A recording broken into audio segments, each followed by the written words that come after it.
समय पूरा हो गया है। एक विवाह या विनाश।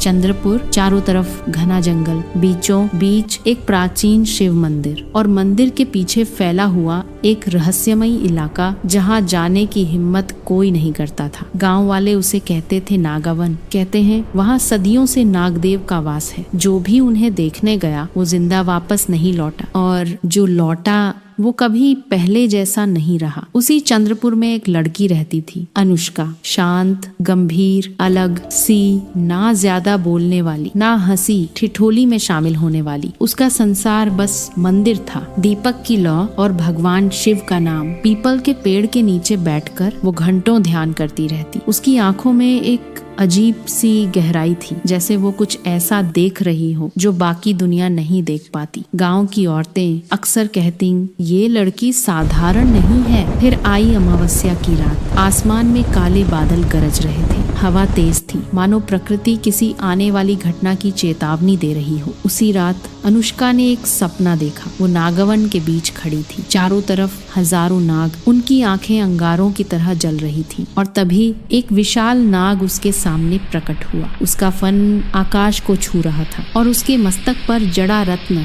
तेज प्रकाश फैला रहा था। नाग ने मानव स्वर में कहा, समय पूरा हो गया है अनुष्का। अनुष्का की अचानक नींद खुल गई। उसका शरीर पसीने से भीगा था, दिल जोर जोर से धड़क रहा था। लेकिन अजीब बात ये थी, उसे डर नहीं लगा, बल्कि उसके मन में एक अनजानी शांति थी। अगली सुबह वो बिना कुछ कहे मंदिर पहुंची। जैसे ही उसने मंदिर की सीढ़ियां चढ़ी, घंटी अपने आप बज उठी। पुजारी चौंके। बेटी, आज मंदिर ने तुम्हें खुद बुलाया है। अनुष्का ने शिवलिंग पर जल चढ़ाया और तभी उसने देखा शिवलिंग के पास एक नाग की आकृति उभर आई। खबर आग की तरह पूरे गांव में फैल गई। नागदेव का संकेत है, कुछ बड़ा होने वाला है। उसी दिन गांव के बुजुर्ग इकट्ठा हुए। एक बूढ़े ने कांपती आवाज में कहा, हर 100 साल में नागदेव एक इंसान को चुनते हैं और वो लड़की कभी वापस नहीं आती। अनुष्का की माँ रोने लगी, मेरी बेटी को कुछ नहीं होगा। लेकिन अनुष्का बहुत शांत थी। शाम ढली और बिना किसी को बताए वो एक दीपक उठाकर नागवन की ओर चल पड़ी।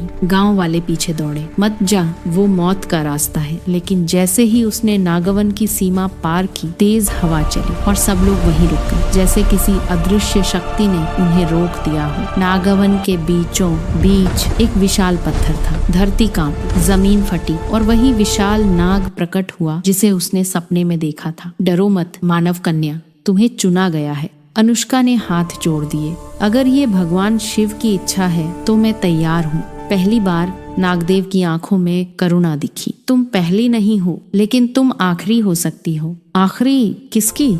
नागदेव ने अपना फन उठाया।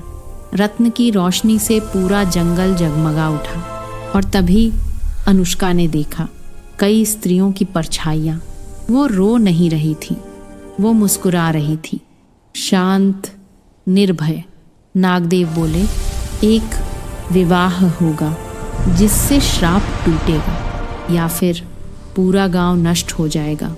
अनुष्का की आंखों से एक आंसू गिरा, लेकिन उसकी आवाज दृढ़ थी।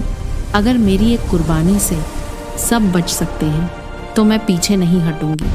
और उसी क्षण आकाश में बिजली चमकी, शंखनाद गूंज उठा और नागवन के द्वार धीरे धीरे बंद हो गए। अंधकार छा गया और चंद्रपुर की किस्मत अब एक निर्णय पर टिकी थी। क्या अनुष्का का विवाह श्राप तोड़ेगा या पूरा गांव विनाश की ओर बढ़ेगा? जानने के लिए अभी चैनल को सब्सक्राइब करें, क्योंकि कहानी अभी खत्म नहीं हुई है।